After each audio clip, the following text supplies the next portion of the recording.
only problem is, in closing out the pain, we also close out the power. And we're trying to close out the burden, but we inevitably close out the blessing.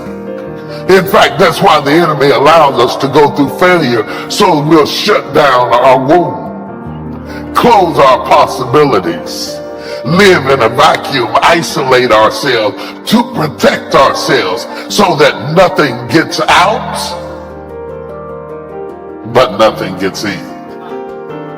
So we live our lives going through the motions. We're having fun, but there's no impact because we can't afford to risk being hurt again. We don't open up our hearts to love again because the last time we loved someone wrong and it died.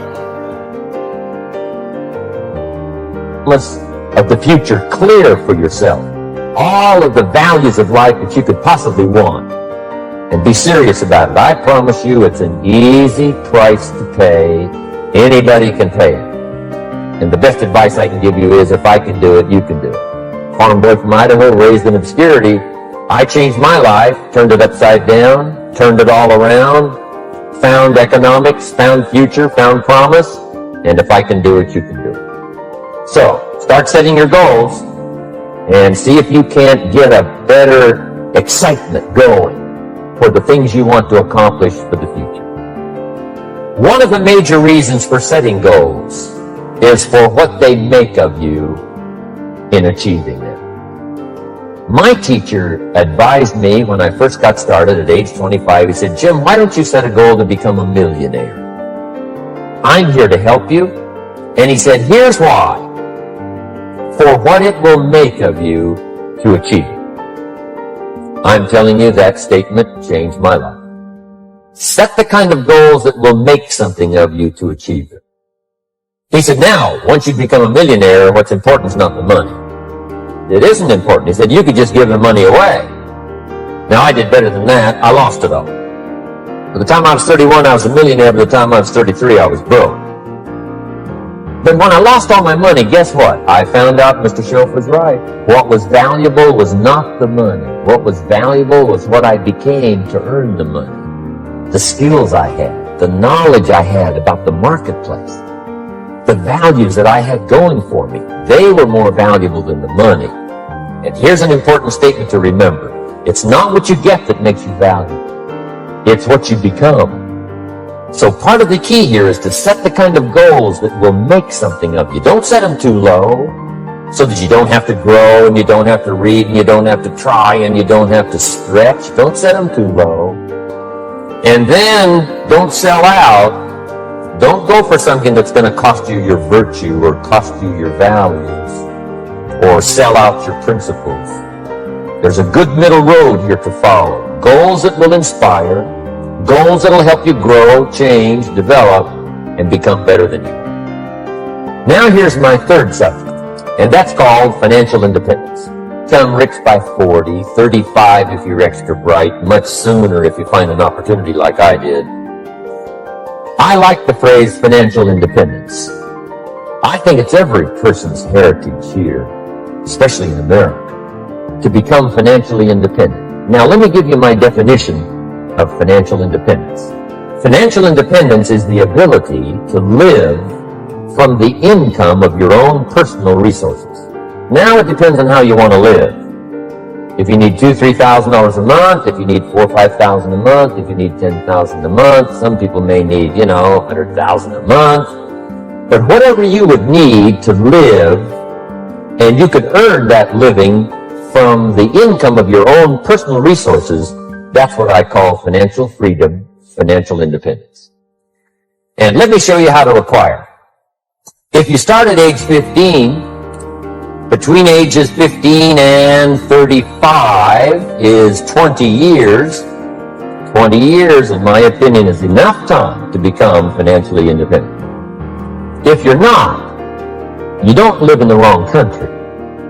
Probably what's happened is you have the wrong plan. And it's easy to be a nice person with the wrong plan. I found that when I was 25 years old. I was broke at age 25, and I was a nice guy. You would have liked me. But I'm telling you, My plans up until then, especially my financial plan, left me broke. I totally changed it the next 6 years, and I became financially independent. It is possible in a reasonable amount of time, whatever, 20 years time, enough time. You can do it in a much shorter period of time, like I did if you want to, but this was a reasonable enough time. But here's number one. First of all, you gotta have the right philosophy. Philosophy is our ability to gather knowledge and sort through it and decide what's valuable. To develop a philosophy about life, a philosophy about our health, a philosophy about our family relationships, a philosophy about economics. And if you develop the right philosophy, that's what helps to set this sail so that in 6 years it takes you where you want to go instead of winding up like I did that first 6 years of my economics, broke, no money, empty bank account. Now let me give you a couple of philosophies to consider. Here's the first one. It's called the philosophy of the poor. Poor people usually spend their money and invest what's left. That's the philosophy of the poor. Now here's the philosophy of the rich. Rich people invest their money and spend what's left. And here's the startling answer. It really doesn't matter what the amount is. What's most important is not the amount. What's really important is the philosophy. So I would ask you to adopt this philosophy. A person's economic future starts with a child with $1. Somebody says, oh no, you're only young once, let him spend it all. Well, when would you hope that would stop? Somebody says, well, wait till he's 50 and broke like me and then he'll learn. Well, no, we don't want to wait that long. If I would have known earlier than age 25, I would have changed. In high school, if they would have had classes called Wealth 1, Wealth 2, I'd have taken both classes. I would not have waited until age 25. The earlier, the better. So what should a child do with $1? Here's the simple premise to begin with. Don't spend it all. They'll still say, why not? Say, let me show you why not. So you put them in your car, take them to the other side of town, and show them where people live that spend the whole $1. Just drive around and say, would you like to live here? Kid says, no. Then you can't spend the whole $1. Kids learn best by visual. Kids will get the message. Now let me give you my best view of what to do with $1. Never spend more than 70 cents. Now you got to pick some number, and the number you pick is going to be determined by your philosophy.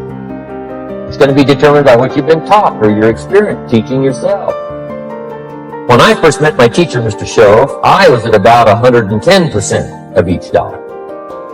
And then I learned a whole better formula for financial independence. Number one, don't spend more than 70 cents. Okay, what do I do with the other 30 cents?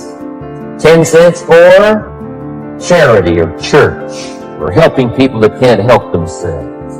Projects that you feel good about. It's called being generous with part of what you've taken out of society. Now, in my opinion, nothing teaches us character better than generosity. No class, no teacher, no book teaches character better than generosity. And the best time to start is when the amounts are small. And I know if kids learn these lessons well, they'll give a dime out of $1, help people that can't help themselves, support worthy projects. So the time to start is when the amounts are small. Next, 10 cents. I call active capital. Active capital means do something to make a profit. Set aside a portion of your income. Wages are okay, but I'm telling you, wages will make you a living. Profits will make you a fortune. So set aside part of your income as capital, called active capital. Any kind of project you can possibly think of, you can possibly come up with. 10 cents out of the money you earn, set aside for capital. Capital to try your best to show a profit. You have an income problem. This is where Dave Ramsey and Susie Orman, CNN Money, Smart Money, all these people that talk about money are wrong. You're getting advice from people that don't have any money. You spend too much. You're overspending. No, you're not. You're under-incoming, right? You don't make enough money. So remember that today. That's why we're talking about sales the whole time. How do you make more money? How do I market? You can't spend too much money on marketing. It's impossible. How many agree with that statement? You cannot spend too much money. You could not sell enough people. I don't expect all advertising to work. I expect a lot of it to be wasted. Money's not everything. It's really not. And money can't make you happy. Money don't make you happy. I know a lot of miserable people with money. It's not money that makes you happy. It don't. It don't make you happy, but it'll park you right in front of Happy's house. And you can at least see if stay there. I recommend money. I highly recommend it.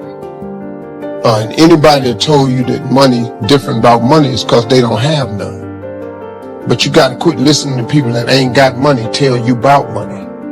Money, the root of all evil and all that shit. You do evil stuff with money, but if you're a good person, you can do good stuff with money. You know, people say that money changes people. It really doesn't. You know what I learned about money? Money don't change people. Money allows you to be more of who you really are. See, if you're a kind person and you get a lot of money, you become a kinder person. If you're when you get a lot of money, you become a big hole. It's money. It allows you to amplify whoever you really are. That's why when you see rich people acting like it's because they always been one. They always been cold. They just ain't had the money to flex on to show it to you. That's all it is. But you let them get some money. They finna show your something. And that's it. If you see a person that's cool with money, it's because he always been cool. That's what I recommend money, but it's on. All right, I'm gonna do this real quick. I'm on. Let me see if I got it. I don't have time to do that. I was gonna show you a real simple thing I figured out a long time ago. Before I go today, I'm gonna share it with you. I'm gonna show you the simple way to become a millionaire. Very. Well, come on. Michelle, what you got, Steve? No. Well, I'm gonna show you. It's a really simple way. And it's so true, it's very simple. You just have to understand that it's possible for you. What stops most people from becoming successful is you have something in you that tells you it's not for you. But it's for everybody who wants it. God will give you the desires of your heart. He love you. If you ask your child, if your child asks you for the latest sneaker, you're going to try to get it for him. If you're at the school trying to make a field trip, you're going to try to send it. If you need a computer for a class, you're going to try to get this computer for your child. Because he's your child. Well, we all got the same Heavenly Father. We're his children. When you ask him for something, you don't think he want to give it to you? But you have not because you ask not. Most people don't even ask God for the right stuff. Keep wasting God's time with all these little bitty requests. You're talking to God. Why you keep going to God with this little stuff? Lord, help me make my rent. Don't he always? Why don't you ask for a mortgage? You're talking to God, man. This is the same dude that made heaven and earth in 6 days. How he can't give you a house? How he can't give you a new car? Quit looking on Craigslist for a used car. Go to the new car section. You're talking to God. Quit asking God for little stuff. God don't care nothing about no used car. You want a used car, he'll give you a used car. Ask for a new car. You gonna ask God for $500? Might as well ask him for 50 grand. I mean, since you asking, you have not cause you ask not. It's really simple. I'm telling you, man, I figured it out. I ain't smart. I ain't got no education. I ain't got no degree of any kind whatsoever. Graduated with a high school diploma. Graduating class was 695 people. I graduated 690. Good morning, world. Today is a brand new day, filled with endless possibilities, opportunities, and potential. And guess what? You have the power to make it extraordinary. We all know that life can be challenging. In throws, survival tests our resilience, and sometimes it feels like the odds are against us. But here's the thing, the power to turn things around lies within you. The way to get started is too quiet, talking and being doing. Your time is limited. Don't waste it living someone else's life. The only way to get great work is to love what you do. Get up, shake off the doubts and attack the day with everything you have got.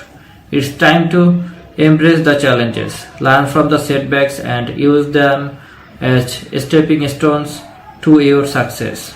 Life is not about waiting for the storm to pass, but about learning to dance in the rain. Every obstacle is an opportunity, is desire. An opportunity for growth, resilience and strength. Imagine the satisfaction of looking back at the end of the day, knowing you gave it your all. The sense of accomplishment when you have conquered your fear, overcome obstacles and made progress towards your dreams. Today is your day. It's your chance to write your story, to shape your destiny. You have the power to choose your attitude, your action and your reactions. So, why not choose greatness? Why not choose to get up and attack the day? Remember, success is not a destination, it's a journey. It's about the small steps, the consistent effort and the unwavering belief in yourself. So go out there, embrace the challenges and make today count. If you found this video inspiring, don't forget to hit the like button, share it with someone else who needs a boost and subscribe for more motivational content. Now go out there and make today your masterpieces.